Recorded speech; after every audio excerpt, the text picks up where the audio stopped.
I've been a nurse for over 20 years, and I was on my feet a lot, so I was having a lot of pain and swelling in both of my legs and recurrent blood clots in both of my legs. I never wore shorts in the summer. I always wore blue jeans or I wore long skirts.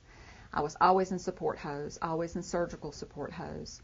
You never saw my legs, ever. I started having problems. I believe my worst problems was with my second child. She's 21 now, and I was a nurse on the floor at the hospital. And I was actually taken off when I was 7 months pregnant with her for blood clots and phlebitis in both of my legs. And I was actually put in the hospital for a week then because I was pregnant and they didn't want to put me on blood thinners, so they put me on total bed rest in the hospital. The insurance company deemed it cosmetic, and they never looked into the problems that I was having. They never looked into the issues of my pain and my swelling. They never looked into the issues of the recurrent blood clots. In fact, I'd also had deep vein thrombosis at one time, which was, potentially life-threatening, and I was put on blood thinners. And we sent in all the clinical to the insurance company, and it's like they just looked right over that and said, it's cosmetic, it's going to improve the look of your legs. Well, of course it is, but it's also going to decrease my chance of having deep vein thrombosis and possibly dying of a blood clot.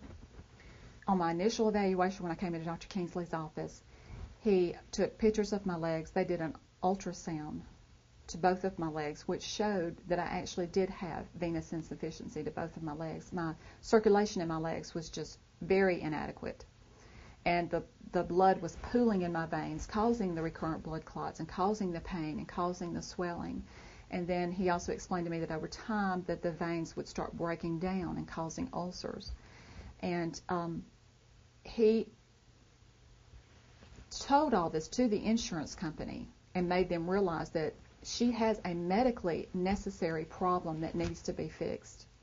And I believe with actually him taking the time himself to demonstrate this to the insurance company, they realized, like, hey, she does have a problem and this needs to be fixed. We had the ultrasound done. Dr. Kingsley reviewed the ultrasound and told me that I definitely had a problem, that my saphenous veins in both of my legs were largely dilated, and they were unable, and my valves in my veins were just real flappy and unable to push the blood supply back up to where it needed to be. After I had the procedure done, of course, I had a lot of bruising after the procedure, which was normal. I fully expected that. After the bruising started going away, I was just so excited because, my legs were smooth. I did not have these horribly huge broken veins in my legs. They were just, I couldn't believe it. I mean, not only did they look better, they felt so much better. After the veins really started healing, I noticed that I could stand longer time without my legs aching. The swelling stopped. And I just felt so much better. I was able to walk longer, stand longer. My legs didn't ache at night when I went to bed, because that was just a horrible problem before I had the surgery, is my legs just aching and hurting so bad at night when I went to bed.